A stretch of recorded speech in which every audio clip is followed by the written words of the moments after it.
Have you ever wondered what a beaker is? Today we're going to explore this essential tool used in science. A beaker is a simple container used for stirring, mixing, and heating liquids. It is one of the most common pieces of laboratory equipment. Beakers are usually made of glass, but they can also be made of plastic. Their cylindrical shape and flat bottom make them stable and easy to use.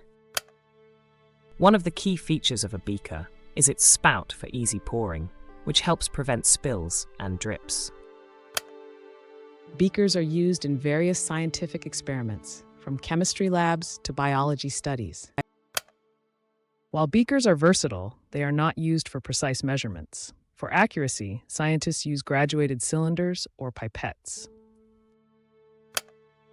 So, next time you see a beaker, you'll know that it's an indispensable tool in the world of science.